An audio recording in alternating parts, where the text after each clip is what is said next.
Well, good morning, good afternoon, good evening to everyone, wherever you may be, anywhere across the world. Thanks so much for joining us live here today for Serverless Office Hours, same time, same place, every single week. We're streaming on the AWS Twitch channel. Welcome to you there, and the Serverless YouTube channel and LinkedIn. So thank you for joining us. My name is Julian Wood. I'm a developer advocate for Serverless at AWS, and I'm super happy today to have one of our product managers extraordinaire, Siva Palli, who's a senior product manager for EventBridge. Siva, welcome to Serverless Office Hours. Your first time, so welcome. Yes. So you've been at Amazon, I've actually, was it 2 years, I think? I can't remember. I think by July, it'll always be 3. Nearly 3 years. So in normal human years, what dog years is about 7, AWS years is about 1 million. So it must be a while. So what did you do before joining AWS, and how did you land up being a product manager for EventBridge? Absolutely. So I was working with TELUS as a product manager before coming to AWS. And then once I got an opportunity to join AWS, I jumped right in. I started with being a product manager for Simple Workflow and Step Functions, 2 amazing products. And then once I got a chance to move on to EventBridge, I immediately grabbed the opportunity. And it has been an incredible ride since then. EventBridge is awesome, the team is awesome, and we get to do really cool stuff here. And as you said, 3 years just flew by. I can't even remember what's happening before then. It's before BC and after BC. Exactly. I can completely understand. Well, excellent. Don't go away, because Siva is going to be talking to us about some really cool stuff super soon. But looking back over the past week, I had an amazing chat with Luke van Donkersgoed last week. The theme was CDK, but that doesn't do it justice. Luke had this amazing demo. He works for PostNL. He's a serverless hero. And he had this excellent demo also to do with EventBridge, and was all about schema validation, and a really clever way he's been able to do it using API Gateway. API Gateway in front of EventBridge. Yeah, super, really good. So that was such a useful way to do it, and Luke doing some super clever stuff with serverless. What's new in serverless over the past week? Well, the big ones, some big ones for Lambda and also EventBridge. Lambda now has function URLs, literally a simple HTTPS endpoint for your Lambda function. No additional cost, can run up to 15 minutes. Just built in as a part of the Lambda service. So many use cases, from the obvious ones like webhooks and even testing use cases, and anything you can anything you like, you just have a URL in front of Lambda. That's really cool. Bulk update of layers is just a useful thing. I know I use a lot of Lambda layers for also adding extra code libraries or Lambda extensions. Now you can bulk update them in the console, which is super cool. Don't forget, /temp is now up to 10 gigs. So that's also going to be useful if you're going to be pulling down data and doing some work on that. Always useful to have more data storage with Lambda. Remember, now Lambda has 10 gig of ephemeral storage in temp. It's got a 10 gig artifact size and up to 10 gigs of memory. Crazy numbers when you think about it.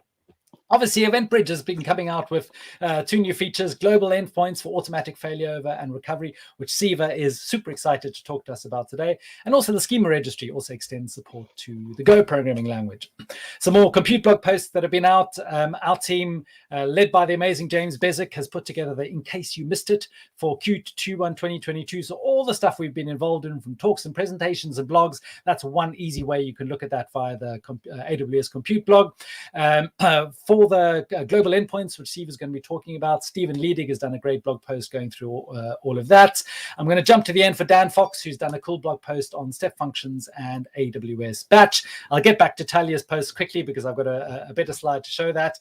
Here it is. Talia Nassi is doing a whole content plan on event-driven architectures. She's currently got 3 blog posts out, and they're going to be more coming. So she's got getting started with event-driven architecture, building an application with EventBridge, and working with events with EventBridge schema registry. So Talia's got some great content coming out. It's in a really approachable, easy to read format. So I suggest you have a look at Talia's cool content. If you're into Lambda, the serverless architectures on AWS 2nd edition is out. It's not just Lambda, but it's all of serverless on AWS. But it's written by some of the Lambda experts, Peter Zabalski, Jan Trey, and Jay Nair. So really get this book if you're into serverless architectures on AWS. Lots and lots of great and useful information. So that's all the other kind of stuff. Let's get on to the crux and the meat of today. Amazon EventBridge global endpoints. Siva, what can you tell us about EventBridge, and what can you tell us about global endpoints?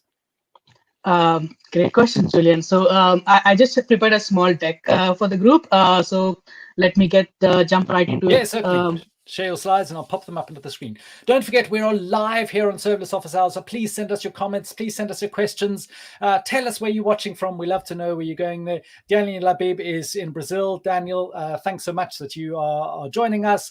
And we've also got Band-Aid FM via Twitch. Just picked that book up.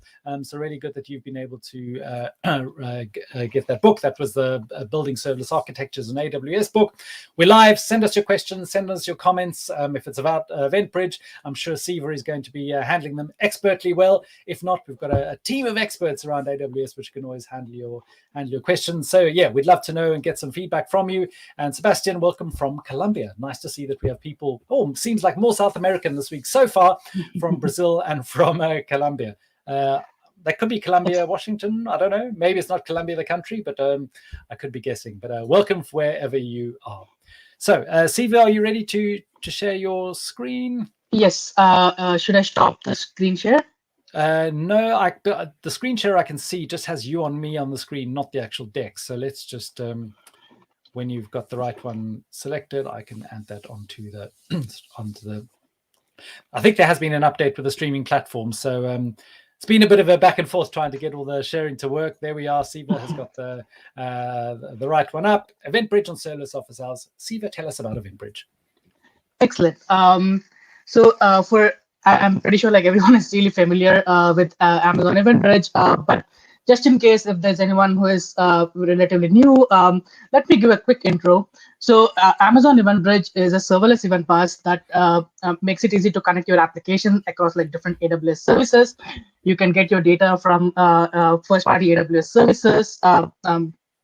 You can publish events from your own custom applications or third-party SaaS applications as well onto your event bus. Like by default, every event bus every account gets a default event bus, and you can create your own custom buses that you publish your events to, and you can write rules to route the data to different AWS services such as AWS Lambda, step functions, SNS, SQS. And we also introduced last year with API destinations, which allows you to route events to any HTTP endpoint. So now you can expand your AWS universe to outside AWS as well. So with this, like we can build applications that react to your events in real time, and with EventBridge, you can create your event-driven applications in a distributed way that allows you to move and innovate faster with your teams. So that's a quick intro. I'll unless anyone has any questions, I'll just jump right into global endpoints. No questions yet, so let's head into global endpoints. Awesome. So global endpoints, so we heard from customers, like more and more customers are going multi-region, and we wanted to make it easy for customers to build these applications in a highly reliable and an easy way on AWS. And the answer to that is like the global endpoints. So what is global endpoints? So global endpoint is a managed DNS endpoint that resolves automatically to the regional endpoint. We offer automatic failover and recovery. So like if there's something wrong with the service or your application within the region, like global endpoint allows for automatic failover of your event ingestion from the primary region to the secondary region automatically. And like once the region recovers, those events will be recovered back to the primary region without having to have like any operator input or any operational pain in doing so. And we allow you to provide your own like Route 53 health checks for failover. So you have the opportunity to choose like what metrics that you want to failover on, and what are the failover criteria that you want for your application to failover from one region to another. We are also offering managed replication built into the global endpoint. So this makes it easy to replicate all your events from one region to another. So when failover happens, you have an accurate replication of the data from the primary region to the secondary region. So Siva, I mean, this is really for customers who really need extra super high availability. EventBridge by itself is a serverless service. That means it's got very high availability within a single region. So all the event buses that you're talking about are already spread over at least 3 availability zones.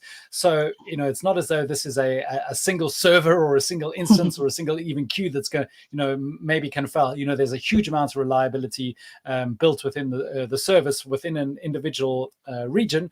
But obviously, this is for really big, maybe global customers or customers that have critical workloads that need to either migrate, that need to have that high availability. Is that really what the main use case is?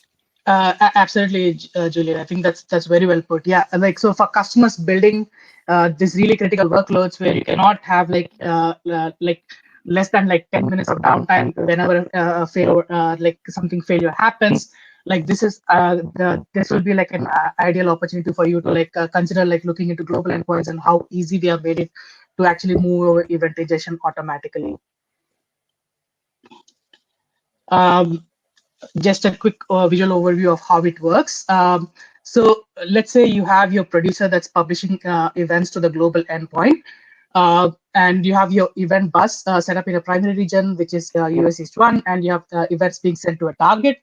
And you have a secondary infrastructure built in, let's US West 2, where you have an event bus and another target.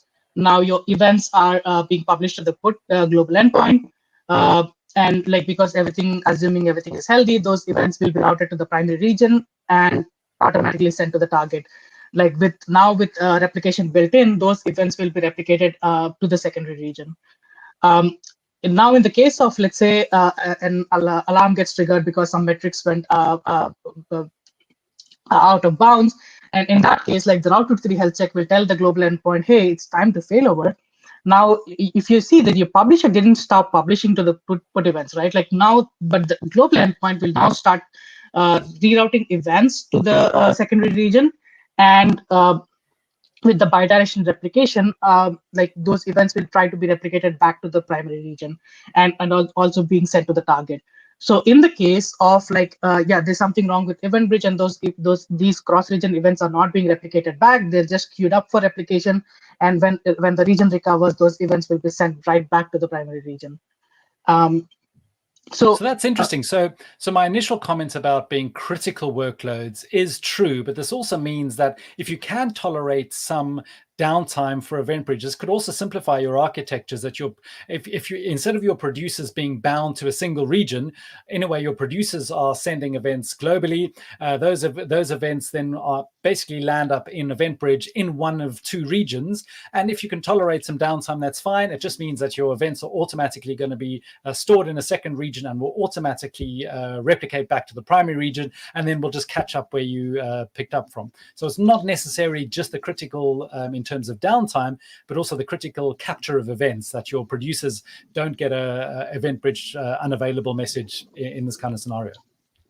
Absolutely. The idea behind it is all your in-flight transactions, all your events, all your state changes, we don't want to drop them. You have to make sure that you have access to those events in the primary region, if not the secondary region, so they're available for you for processing. And we'll go into a little bit more about the implementation patterns in a bit. Julian, as Julian has accurately put it, one of the key benefits is definitely the improved availability of your application. So if you have critical workloads and you cannot tolerate downtime, or let's say you just don't want to lose access to your events in the case of a failover or a failure, then this is ideal for you, because this has the minimal operational burden required. Everything is automatic and built in. So you don't have to have any operational pain of handling failures and so on. And with the managed application, we minimize the data at risk. So if all your events are being replicated and available for you for processing with the built-in replication. And we're offering a simplified configuration. Essentially, what that means is it's not only just a managed application, but we are also offering SigV4A, which offers so when you're sending your events to an in-region, your publisher needs to know which region the events are being published to for signature verification. But with the new SigV4A, like we handle the authentication automatically without you having to do anything. So when you're starting publishing events, you just need to update your client with the new configuration, and that's it. Like everything else will be taken care of. Okay, that's a super important. Sorry, your mic was clipping slightly over there, but I understood that to be that.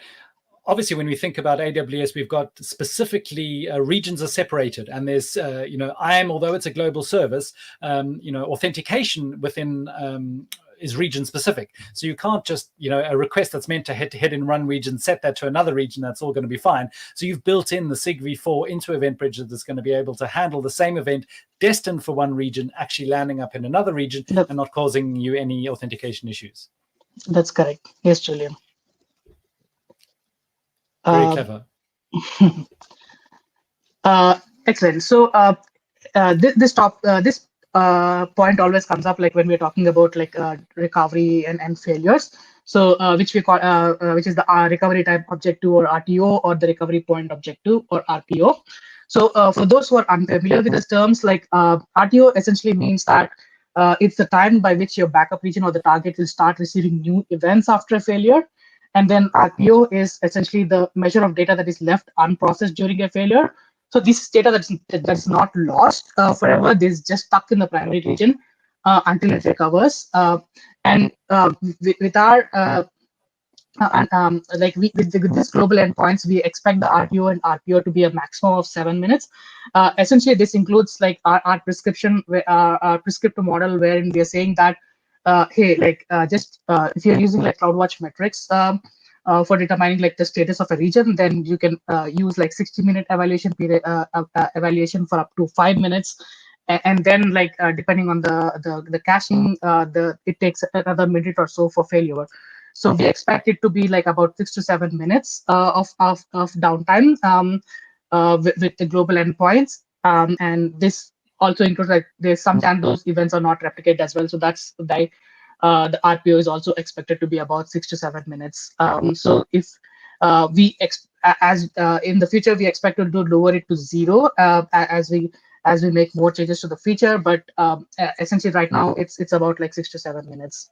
Okay, but I suppose it's short enough for now that the client can retry within a sort of reasonable amount of time. And maybe you're going to use, I don't know, exponential backoff or something like that. And you're going to, try for 1 minute, retry in a minute, retry in 2 minutes, retry in 4 minutes. And after sort of 4, 5, 6, 7, so that is 7 minutes after sort of 3 retries, and whatever happens, it's going to, the event is going to be sent through.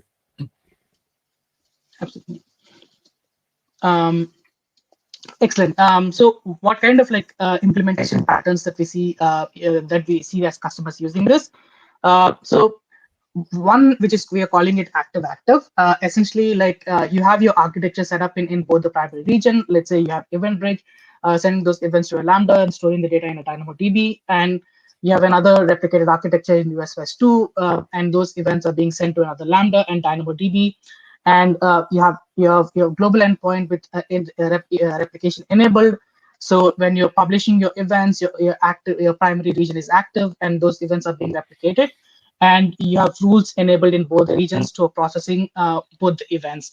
So this is great if you want like a quick recovery from failovers, like because your events are now available in both the regions, and you can easily pick those right up from the secondary region. And make sure that your application is running without any hiccups. And one quick caveat, like as same as in region, like customers have to manage like idempotency. So just make sure that your applications are able to handle those idempotency in case like you're able to do, in case you're doing like this active and processing those events in 2 regions at the same time. And also in this use case with DynamoDB, you could use these DynamoDB global tables. So in a way, DynamoDB is going to be syncing globally, EventBridge is going to be syncing globally, and you have the same Lambda function. There's no Lambda syncing happening, but the same Lambda function in 2 different regions, sort of creating that connectivity between those 2 global services.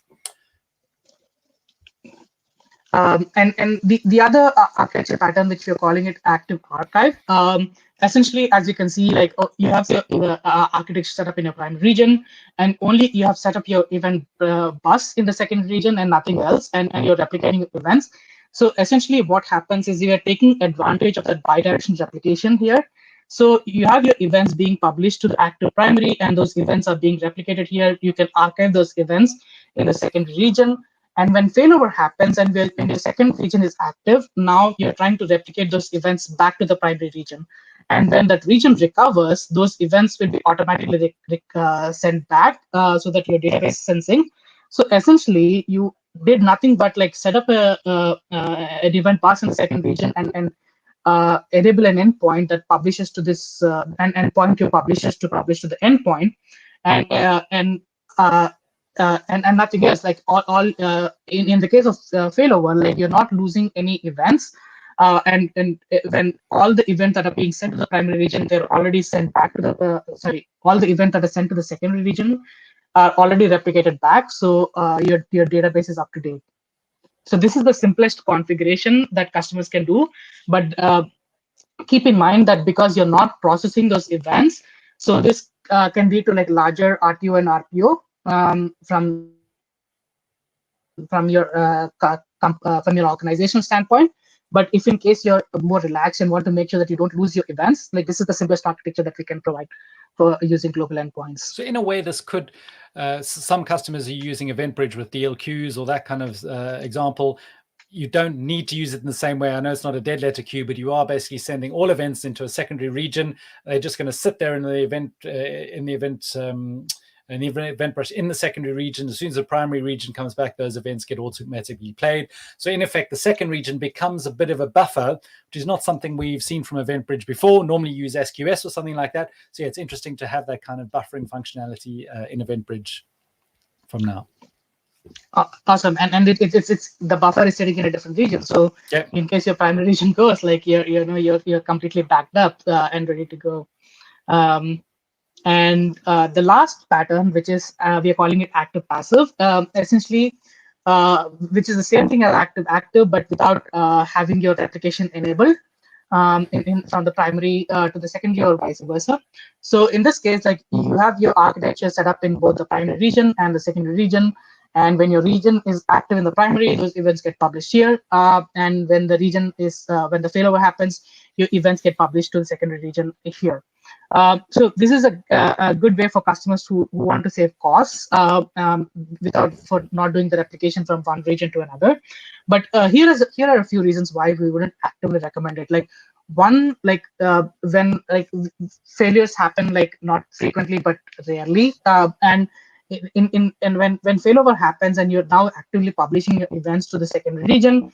In this case, like let's say your limits are not up to date, or let's say there's something wrong with your code Lambda function and that's not working, or there's something wrong with the application setup itself. It's not set up correctly, and during a failover and when you actually want your application to be up and running, that's the wrong time to find out that there's something wrong with your secondary architecture, and the failover is not working as expected.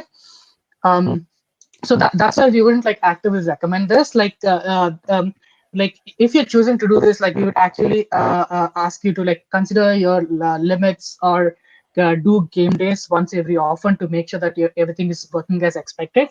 Or we have other architecture suggestions that I'll go over in the demo in a bit. But this is something that I know like this looks tempting from a cost perspective, but when you're building this from a disaster recovery point of view, we wouldn't actively recommend this one. Yeah, so it's definitely going to work, but you are taking on more responsibility to make sure that your secondary region is all up to date. Your limits are correct. Your Lambda functions have been updated. Everything's done. So there are simpler ways just to be able to use the built-in EventBridge replication. And infrastructure as code, everyone's favorite, right? Well, so Zachariah Jones-Noel just popped a question a little bit earlier. Zach Jones-Noel, thanks for joining us. Yeah, how the IC templates with global endpoints and DynamoDB tables and Lambda functions replicated.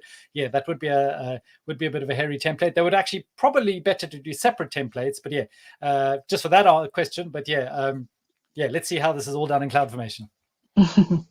Excellent. So here is an example, like how to set up a global endpoint. So you have your the name, the description, and here we are calling it a routing configuration. And we are starting with the failover config, which includes the primary, the health check, and the secondary region. And then you have your replication state, which is in this case enabled by default, or you can automatically disable it if you choose to.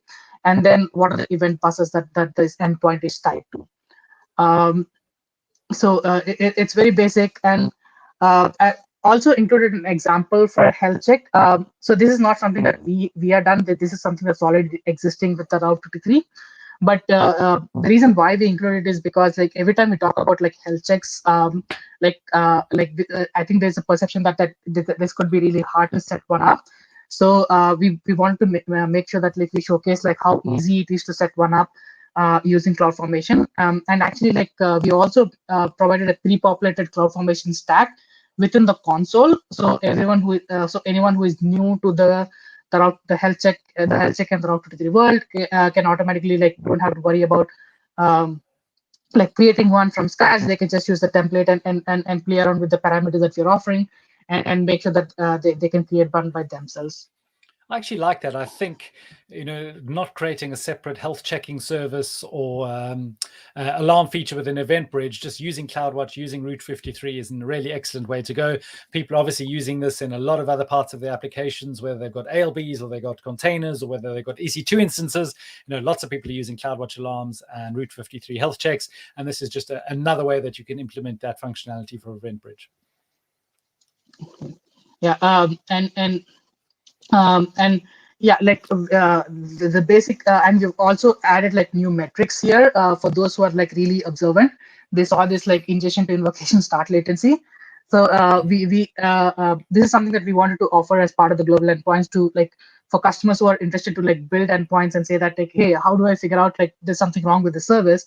And as EventBridge owners, like we are offering this metric that says that like if the average latency exceeds like 30 seconds over a 5-minute duration, then I think like we can accurately say that like that there's something wrong with EventBridge and it's a good time to fail over. So this is something that we are also offering as part of the global endpoints, and it's already GA now. So you can use that outside of global endpoints as well to see the latency of your of EventBridge overall.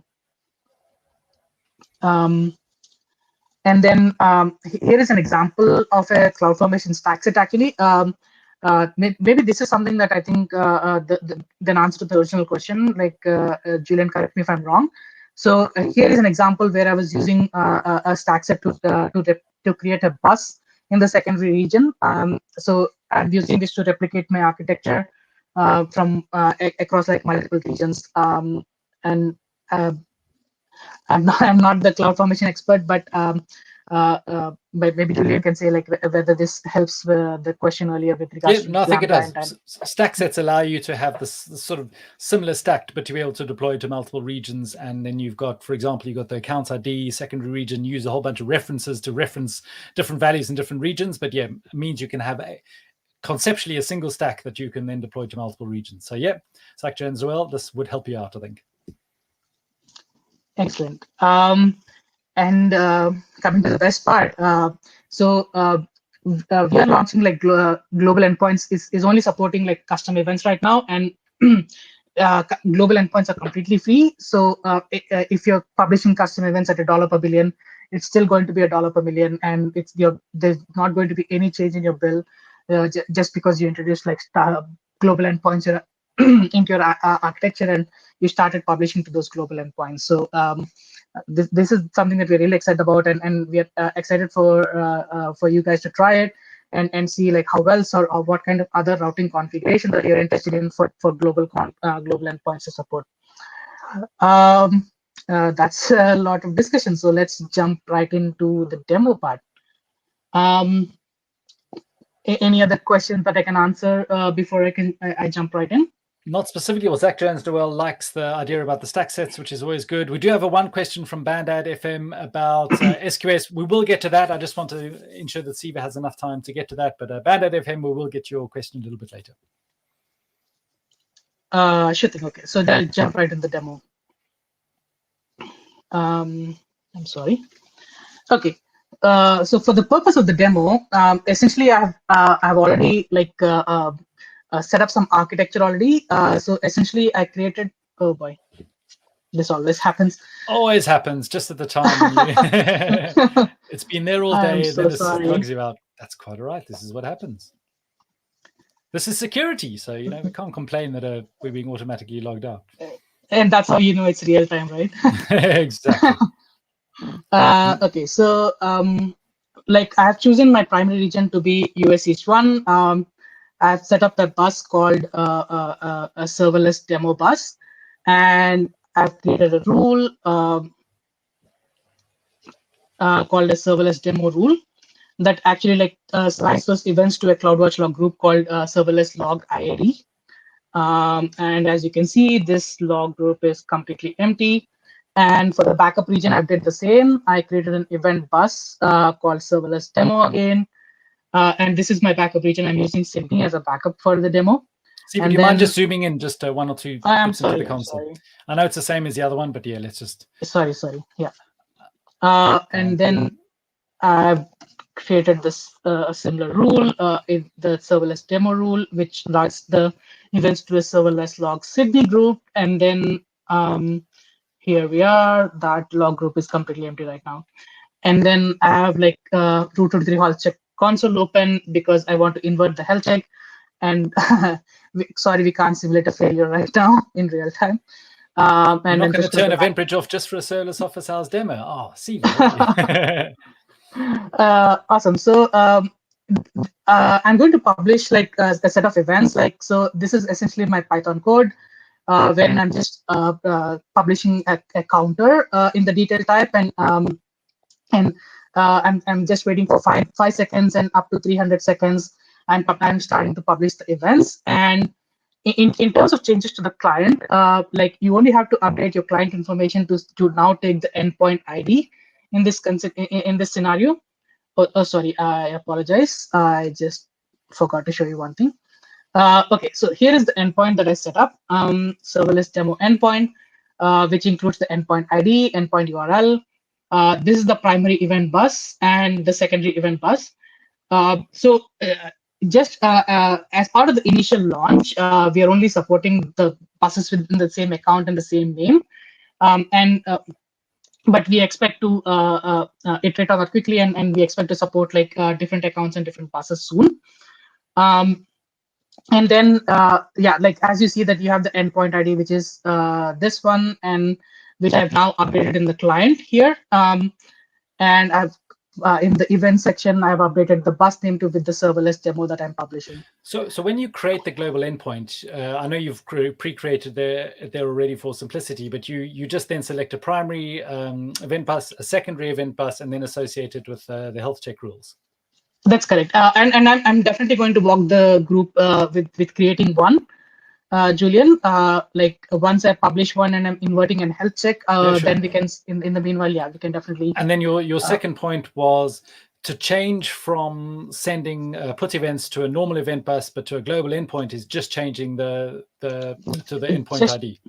Just changing the updating the client to with adding that endpoint ID. That's all the change that needs to be done. Okay. Awesome.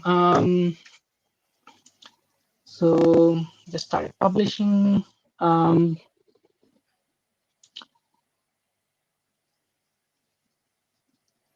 this is just a Python script that iterates and sends X number of events every few seconds, just similar to a producer. Okay. Yeah.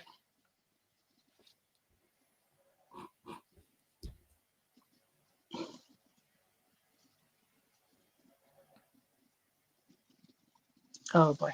Sorry. I'm sorry. This is live. One thing wrong. I just need to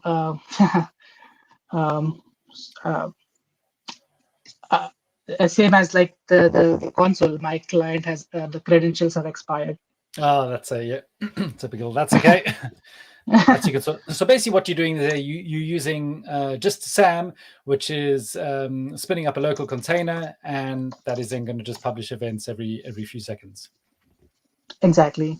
Cool. That's easy enough. Yeah, it's actually I didn't think of that beforehand when you showed me using SAM to do that. Normally, you think, you've actually got to use a whole container, but the SAM build process, all the SAM or the SAM local invoke process is just a normal container. You can use it to do whatever you need to do.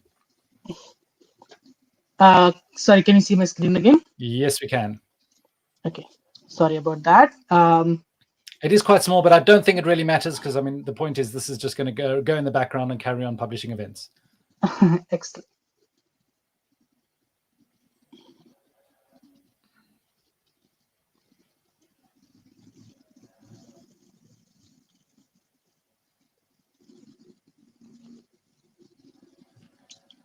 There we go. Awesome. So, there we go. Now it started. So I'm just going to wait for a few seconds.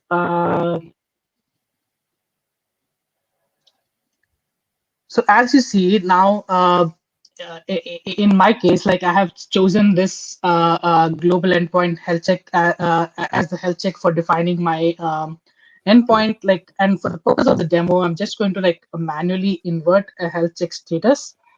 So here you go. And just to avoid you pain of watching me doing refresh for the next 1 minute. Yeah, certainly. So at the moment, we would have seen logs being sent to the primary EventBridge's log group and not the secondary one.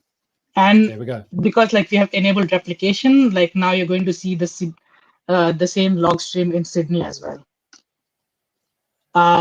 And so while the health check is being inverted, and essentially we're not going to do anything because that essentially means like once the health check is inverted, the Sydney takes priority, and then the event will be replicated back to IID because both regions are actually very healthy right now. So when the logs are written to Sydney, within the logs, can you see that that's actually come from the primary region?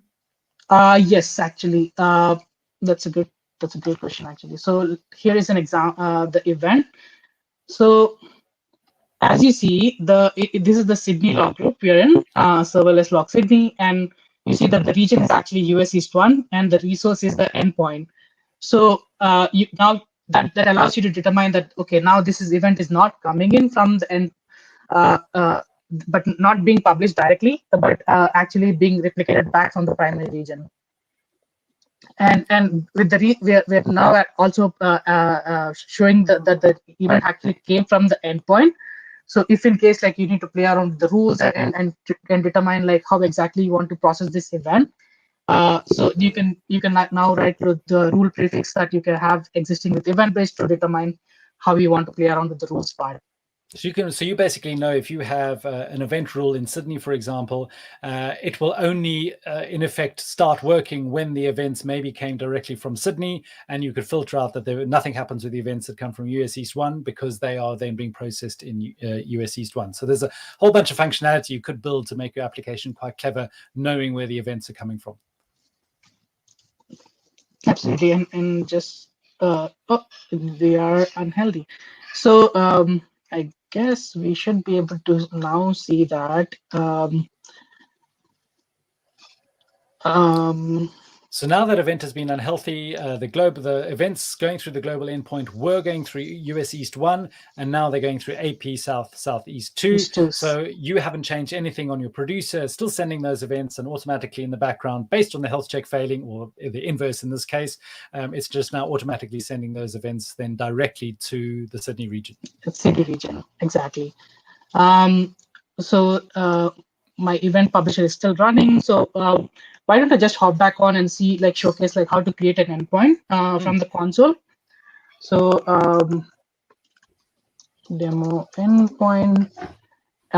Here I'm just going to say like SAMG test, and I'm going to choose the Sydney as the backup region.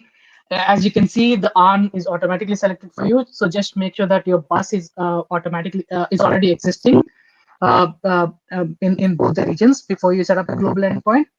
And for the failover and recovery part, like, so if you have an existing health check, you can automatically choose one. Or this is the new CloudFormation stacks that we are telling about. So essentially, like if you're new to CloudWatch alarms and I'm sorry, like Route 53 health checks, so we have like a button that automatically takes you to this CloudFormation stack with the parameters, like so, which like says that okay, 60-second periods up to a 5-minute evaluation period, and we're saying that up to 30 seconds and we are going to treat missing data as breaching. So, but if you have like intermittent publishers that don't publish that at a high TPS, and you often get like missing data within this section, then you can happily treat these parameters. Let's say you can say, oh, I don't want 5 evaluation periods, let me do 15 evaluation periods, or I don't want 5 60-second intervals, let me do 5-minute intervals, or I have like a really low trigger for threshold, let me do 10 seconds instead. Or let's say if you don't want, if you have like intermittent publisher, you can also treat missing data as missing.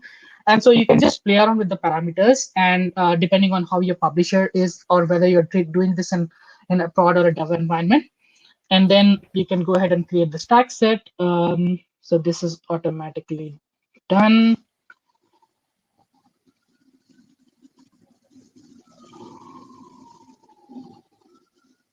Done. And going to the resources section, I have a latency health check starting with 0, 0. So I'm going to go ahead, go pop back on, just click refresh, and the new health check is available. And for the replication, the only thing I need to do is like just create a toggle. So you already have those event buses specified earlier. And now with this replication, we are going to create a managed rule under the hood. And you're just going to see a small notification like while this is happening. It just takes a minute, like 5 to 6 seconds while this is happening. And as you can see, you created one, it's going into creating mode, and then it's active. So now if I want to change my publisher, essentially like I copy this endpoint ID, go back to my code, update this endpoint ID, change the event bus name to say Sam GE test, and then that's it. I just start publishing again. Now we are done with with publishing the events. I'm going to go to CloudWatch log group.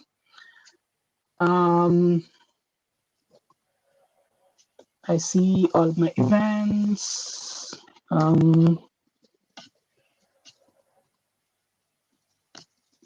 Okay, let me go back into log insights, and then we can actually see what happened.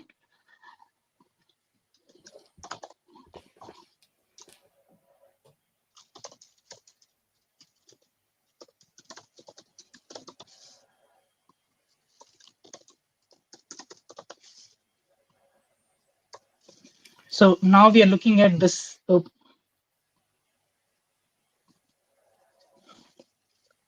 Now we are looking at the Sydney logs. Let's do the same thing in IID.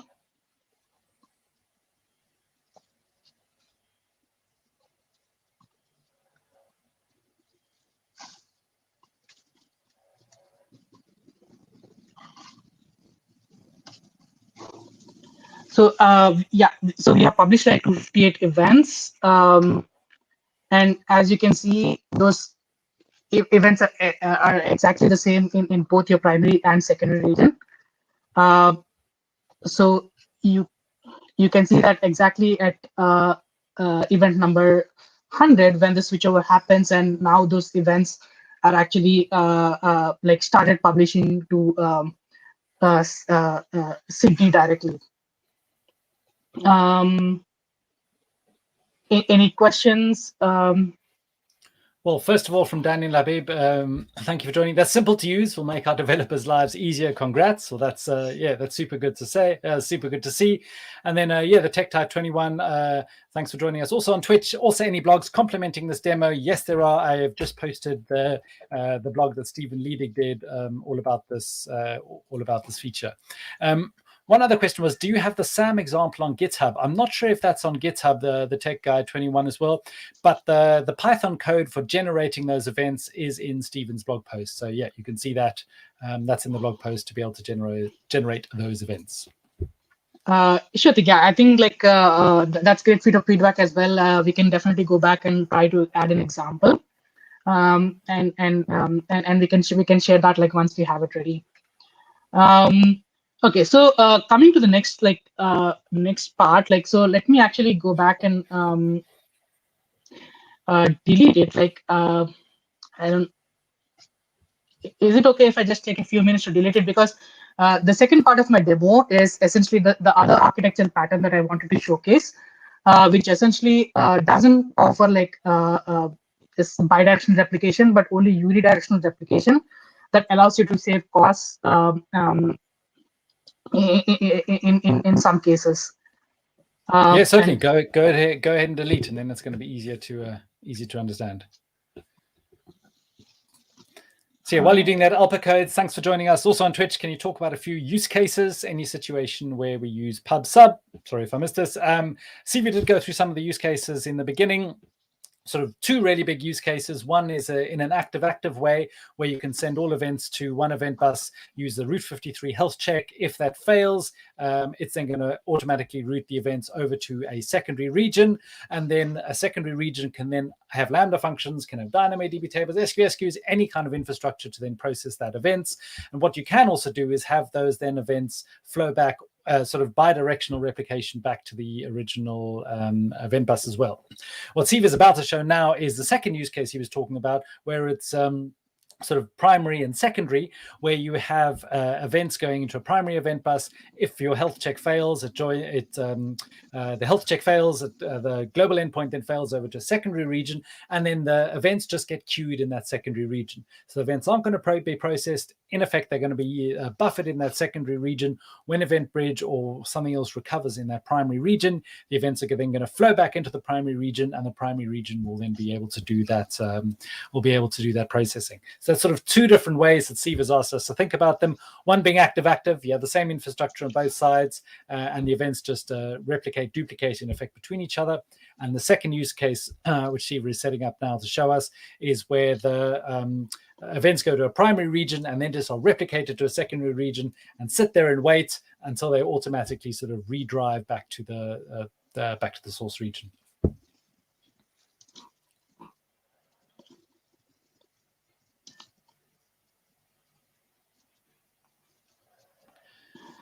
Sorry, almost there. No, that's fine. And actually, while you're talking about the CloudWatch logs groups, I think a lot of people sometimes wonder how you can do troubleshooting for EventBridge or how you can do some analysis of your logs and everything. This is the great way to do it. It's a very simple to set up a rule for EventBridge to log to CloudWatch logs, and while you're developing or even in your production applications, it's just so easy to see all the events that are coming through your event bus landing up in CloudWatch logs. You can also archive them to S3 if you want to, or you can use the built-in archive and replay functionality of EventBridge to do that as part of a managed service. But yeah, people do ask sometimes, well, how do I know if I'm missing any events or this kind of thing? This is the way to do it. You can very easily get your EventBridge events just a target directed to CloudWatch logs, and you're not having to write a Lambda function to do that manually.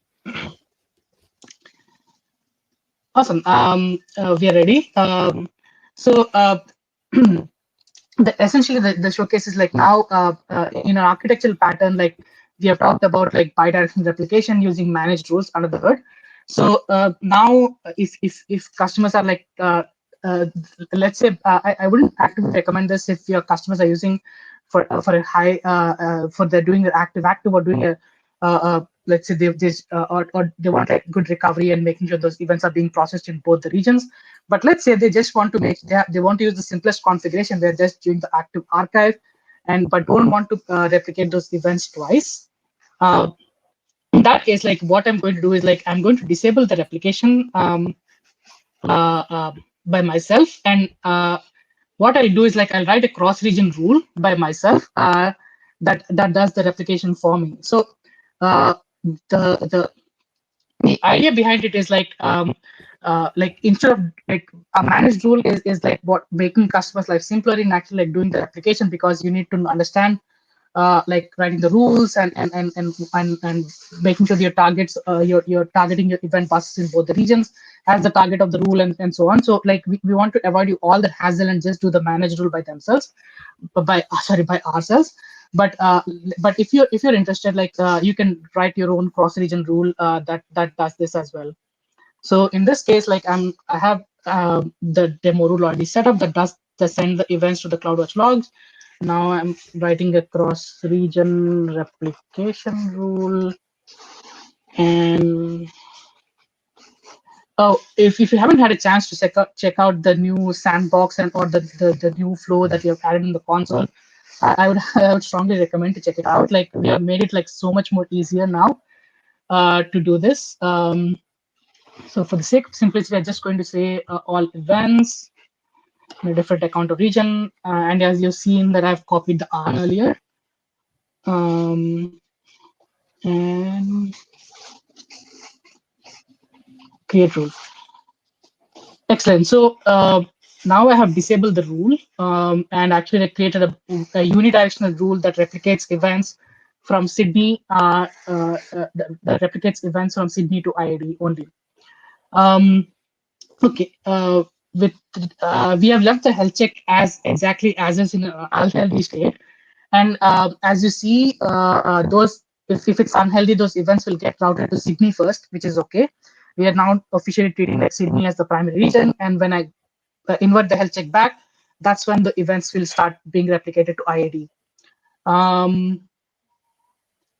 I think everything is set up. I'm not changing anything in terms of this thing. Let's go.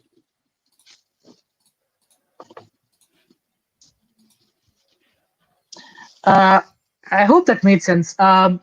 So while this is happening, so just let me quickly run through again with regards to with using a diagram.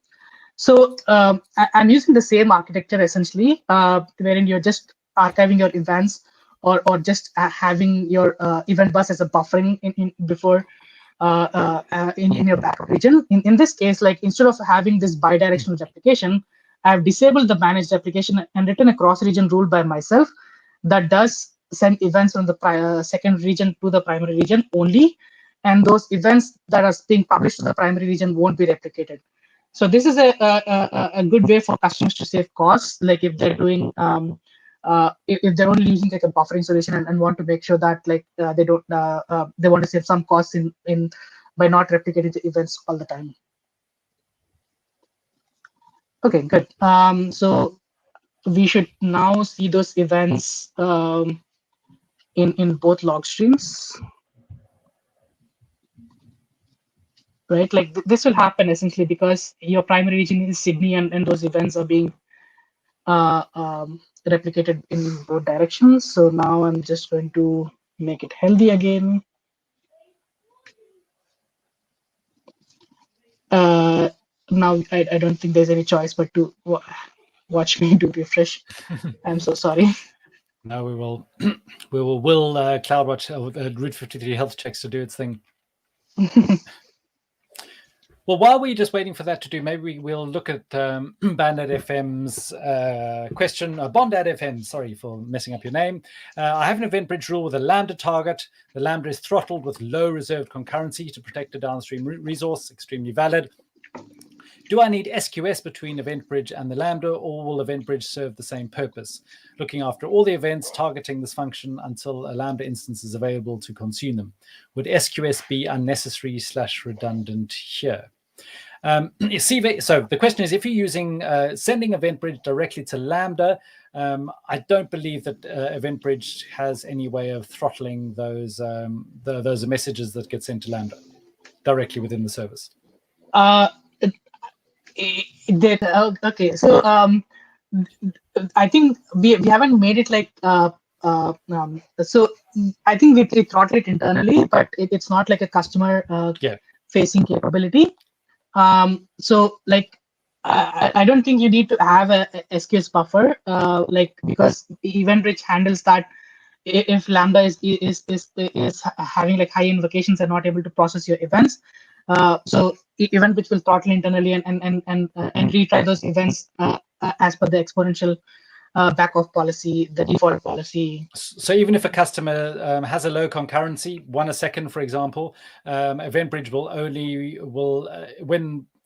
when Lambda responds back to EventBridge saying unable to receive this message due to the extra concurrency, EventBridge is going to retry. Yes. Okay, there you go. Bandit FM sorted. You don't need to use SQS unless you're going to use SQS for other kind of things. But yeah, interesting. I hadn't actually worked that out in my head, Siva. So good to learn. Oh boy.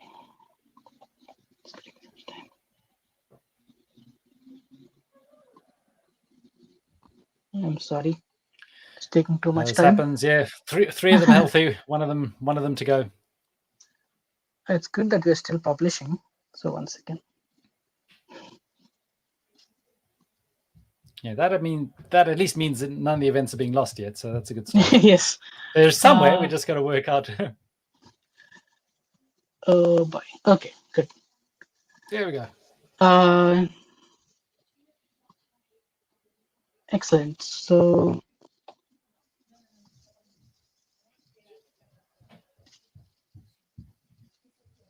okay, so now going back, let's see if we've finished publishing so we can query the log groups again.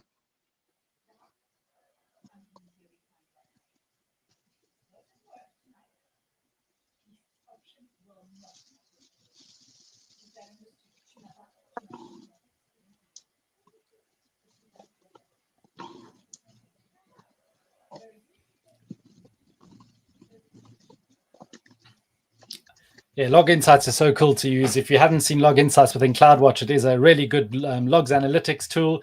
You can select, Siva's just selecting one log group here. I think you can select up to 20, and you can do some pretty sophisticated analysis of all your log groups and do some great logs and visualizations as well. So yeah, if you haven't seen CloudWatch Logs Insights, really useful tool. And that's obviously not just for Lambda, it's for any services.